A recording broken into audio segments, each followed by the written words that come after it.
Auréolé des couleurs du festival Nahaï, Tout le Pleu est dans la région forestière à l'ouest de la Côte d'Ivoire. Distante de 650 km d'Abidjan, la ville fait sa toilette pour la deuxième édition du festival Nahaï. La langue est la caractéristique première des peuples. Et dans le peuple Oué, vous avez un certain nombre de variantes. Et parmi ces populations, Oué, Gré de Tout le Pleu, a une langue particulière qui marque sa différence avec les autres peuples Oué. Dans le Cavali, lorsque vous arrivez à Tout le Pleu, vous rencontrez ce Oué qui est le seul, quand il parle pour dire jeudi, il dit na, qui est différent de ce que diraient les autres Oué, qui diront ina. Le Oué de Tout le Pleu dit na. Et pour répondre présent, pour répondre oui, il vous dira i. Et donc, de manière générale, les populations originaires du département de Tout le Pleu, pour se démarquer de leurs frères Oué, pour revenir à leur identité, se présentent comme étant les Naï. Et donc, c'est ce concept-là que nous avons retenu pour définir le nom de notre festival. Le festival Naï, Tout le Pleu et sa culture. Tout le Pleu est dans une cuvette entourée de montagnes. Ville d'avenir avec une population à majorité jeune, chez Toulo, le fondateur du village, ou Toulobli en langue locale Oué. Tout le Pleu est le résultat d'une déformation linguistique Yakuba.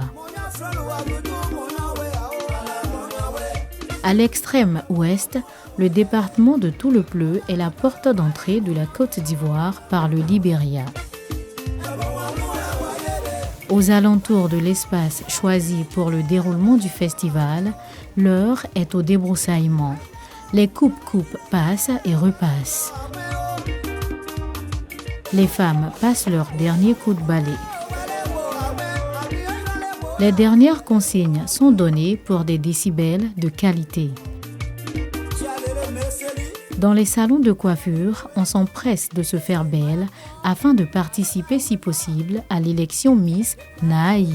Comme il y a la fête, ceux qui vont partir à la chose là, au parc Nava, là, ils sont venus se faire tresser chez nous ici. Mais les tresses qu'ils sont venus faire, c'est tresses une chose.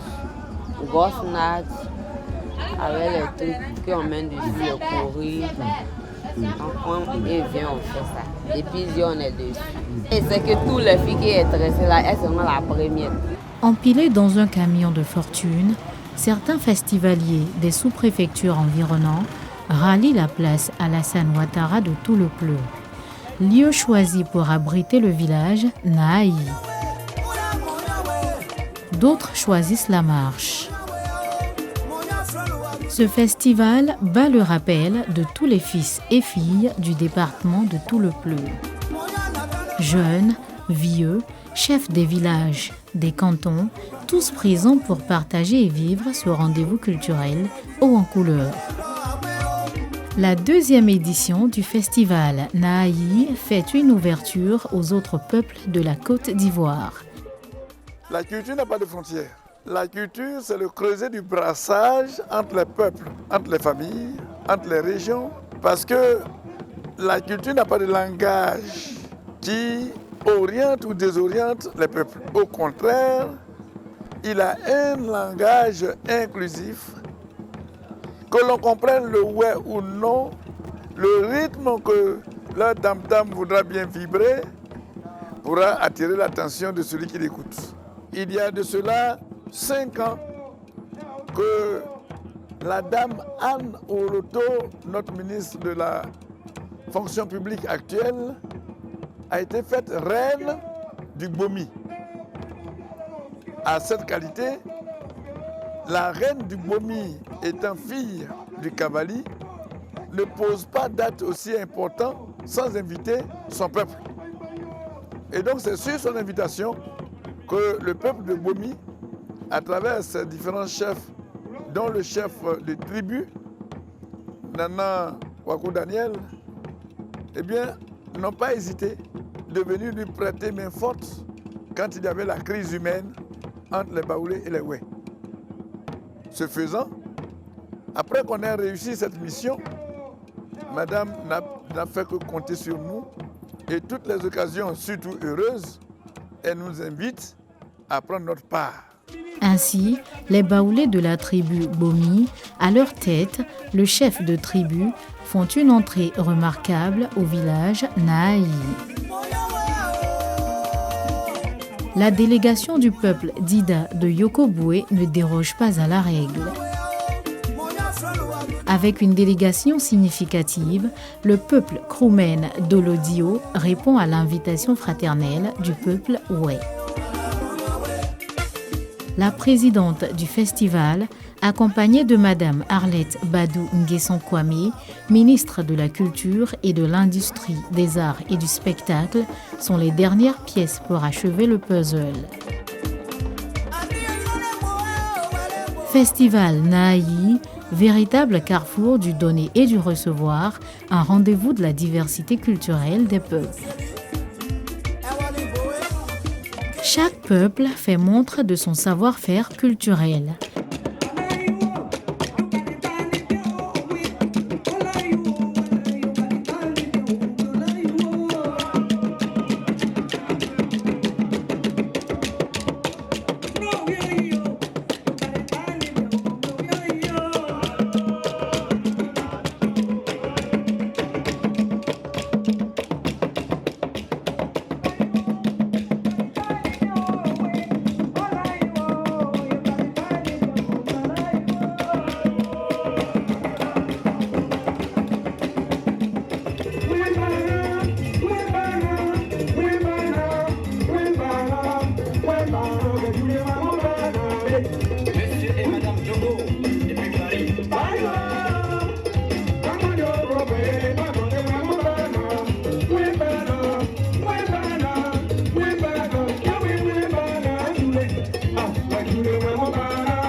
Cette dame finit par troquer son appareil photo pour affirmer son identité culturelle.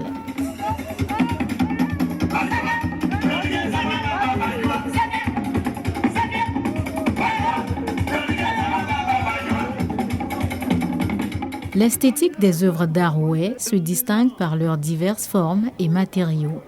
À travers l'art, elle trace l'histoire et présente la culture oué. C'est un bâton de commandement. Dinosaure, c'est un animal qui dure très longtemps.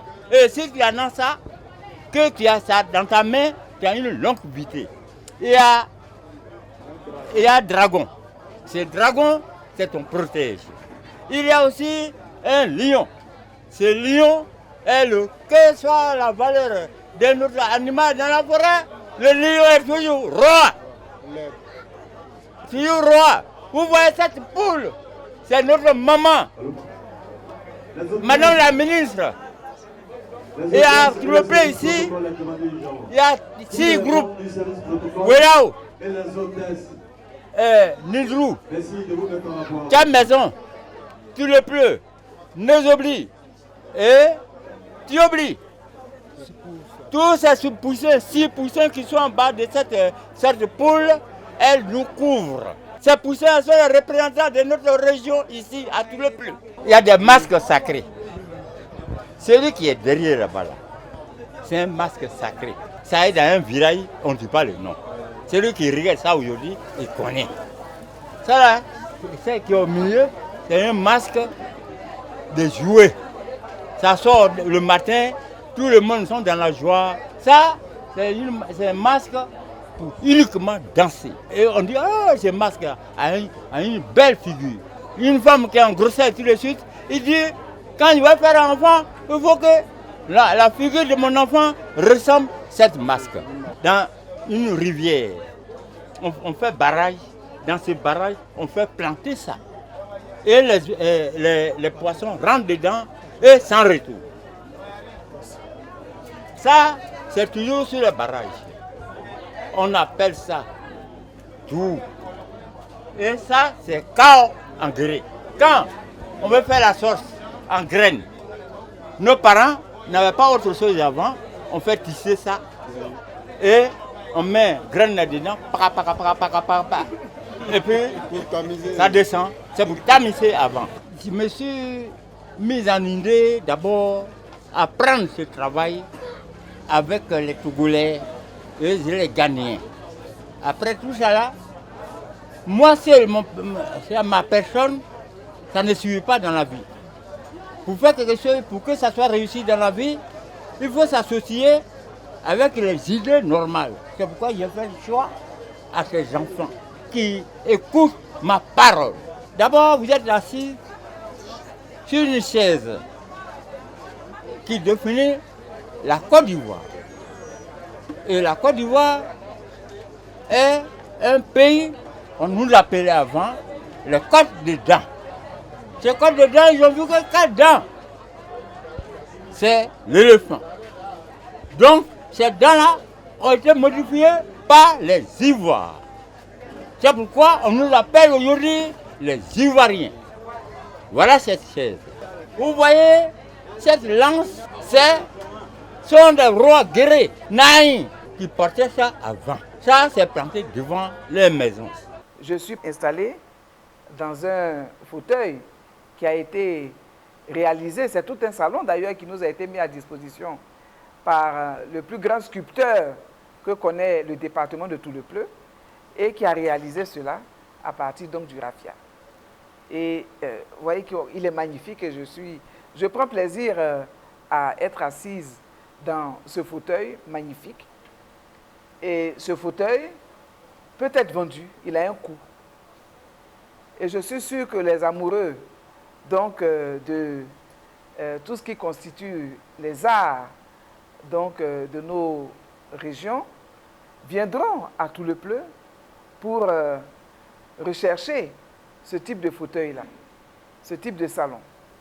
Et même d'autres populations vivant ailleurs pourraient venir ici à Tout-le-Pleu pour apprendre, n'est-ce pas, à faire des créations à partir du raffia. Et ce qui veut dire que nos parents ne s'établissaient pas n'importe où. Ils s'établissaient là où ils pouvaient trouver des moyens pour survivre. Le palmier à huile et le raffia indiquent également la présence d'eau. Pour qu'on ait le raffia et le palmier à huile, il faut avoir de l'eau. Or, aucun peuple ne peut vivre sans eau.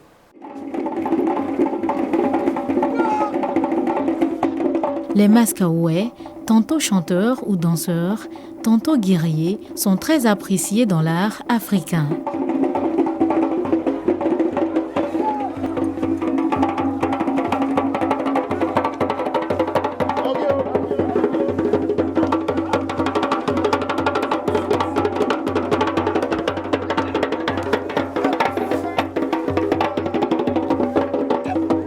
La thématique de la 2e édition du festival Nahaï se résume en 2 points.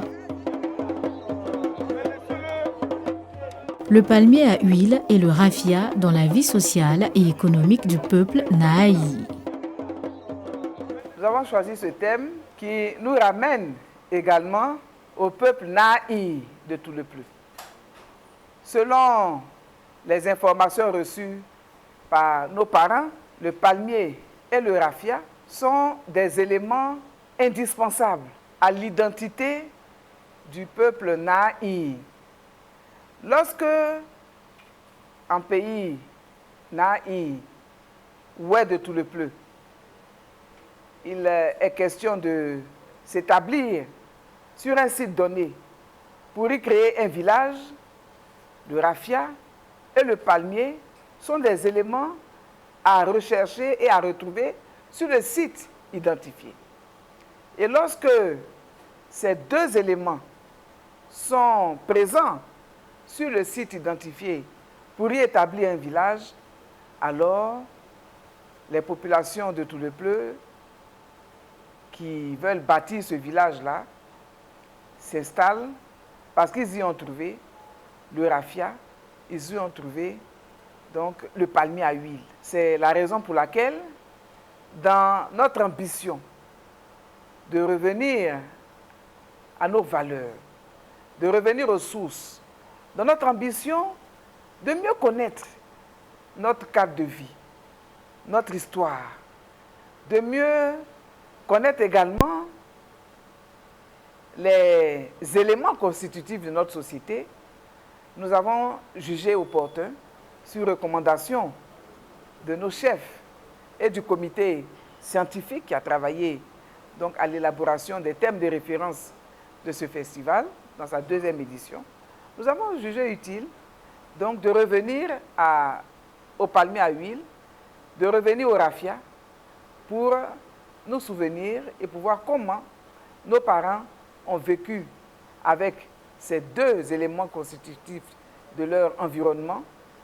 Et nous avons également cherché, dans notre optique de lutte contre la pauvreté, nous avons voulu offrir une opportunité à la jeune génération de revenir justement à ces deux éléments, le palmier à huile et le raffia, comme moyen de bâtir des projets en vue de leur autonomisation.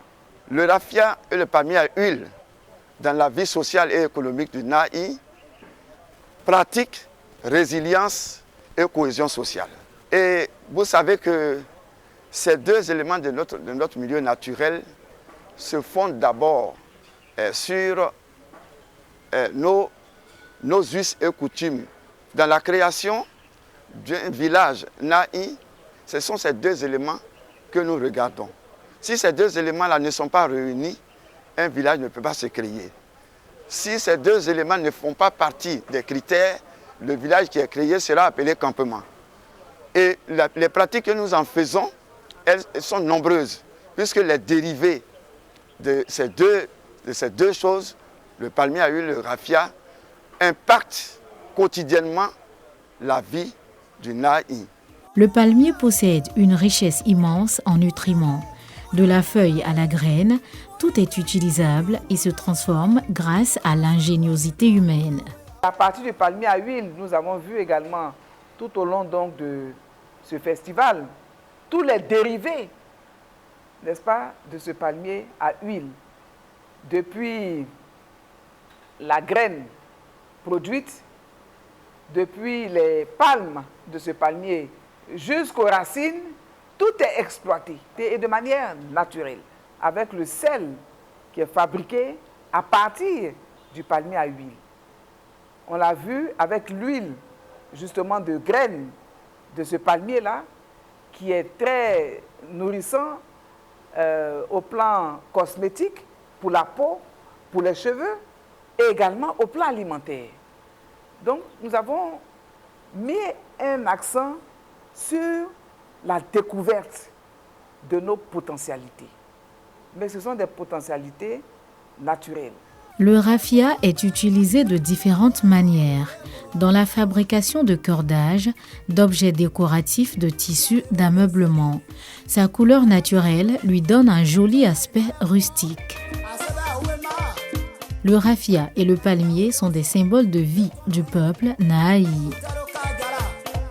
Résilience et cohésion sociale sont fondamentales pour la vie en société du peuple Nahaï. Ces deux éléments nous ont apporté, par exemple, la résilience au niveau de notre société. Résilience en termes d'accommodation, en termes d'adaptation.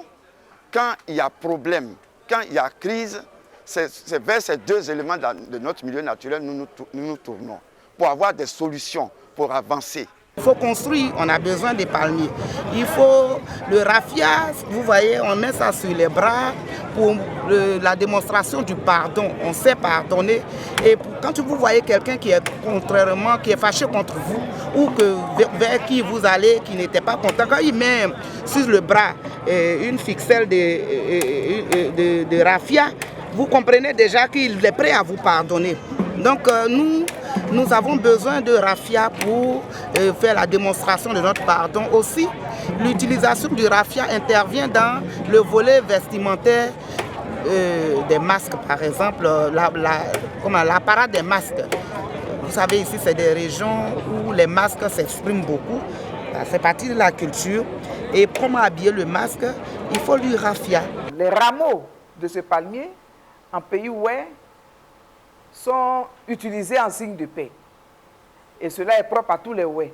Que vous soyez Nahaï ou oué du cavalier et du guémon, les palmes du palmier à huile sont utilisées dans le processus de règlement de conflits graves, dans la célébration de la paix et du vivre ensemble. On l'offre en signe de paix. On utilise donc ces palmes de ce palmier-là pour offrir la paix et pour créer les conditions de paix, de vivre ensemble et de sérénité entre les familles de ce peuple et entre le peuple Nahaï et tous les peuples alliés. Ce festival, au-delà de son attrait festif, est aussi un credo pour aplanir les différends entre les hommes et les femmes d'un même peuple à la recherche du bien-être social. Les patriarches plaident pour le retour et la réinsertion de leurs enfants encore en exil. Ils ont eu de fausses informations et un matin qui sont levés, qui sont libérés. Et voilà qu'ils sont devenus des réfugiés obligés parce qu'ils ont eu la désinformation. Et tout le temps qu'ils ont passé là-bas, c'était effectivement la souffrance. Passer par le canal de le papa que nous sommes, avec pour porte-parole M. Kouladé et les députés de Toudoubou, pour venir demander pardon. Pardon à leurs filles. Pardon à Mme le ministre de l'Auto, afin qu'elle les accepte. Ils ont été trompés et ça ne va plus jamais se répéter. Pour matérialiser la paix et la cohésion sociale, le tam-tam parleur centenaire du peuple oué doit crépiter.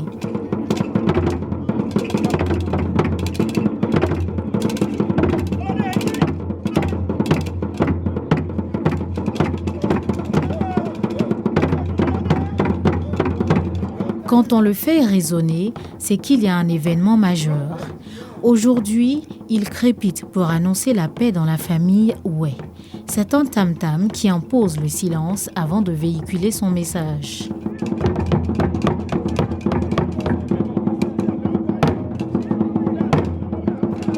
Il annonce aux guerriers leur prise de responsabilité, éveille la conscience des chefs à trouver une solution à une grave situation.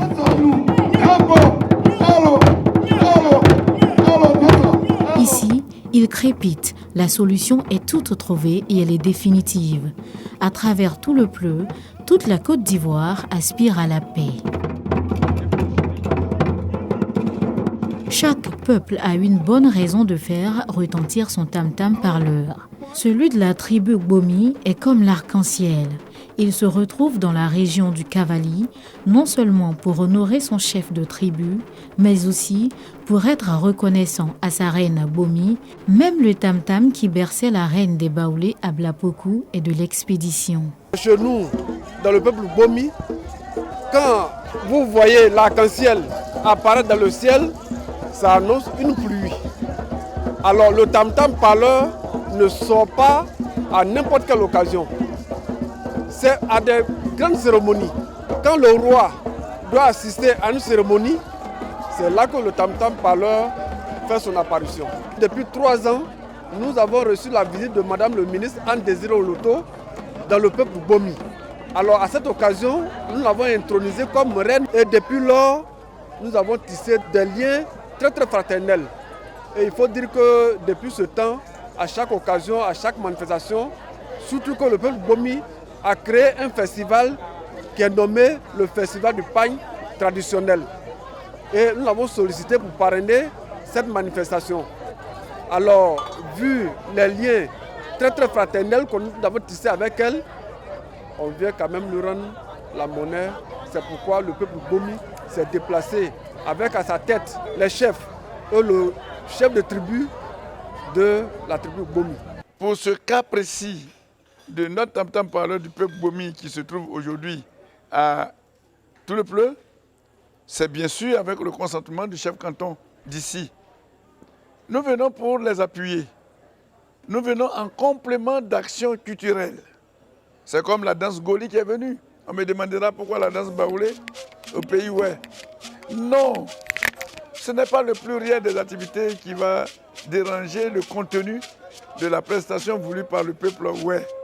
C'est justement par rapport à cette densité qu'on saura que l'événement a pris et a réussi.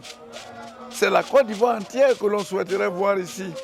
Mais pour le moment, le peuple Oué de Toulepleu est à ses débuts. La preuve, c'est la 2e édition. Ils vont doucement, mais sûrement et certainement, les années à venir, on verra les danses importantes du Nord, les danses importantes de l'Est, du Sud. Et je crois que ça ne sera plus une affaire du centre seul qui soit venu. Mais il faut préciser que c'est les liens qui lient le peuple Oué au peuple Bomi. Et ces liens, c'est de manière principale la dame qui est notre reine, la reine du Bomi.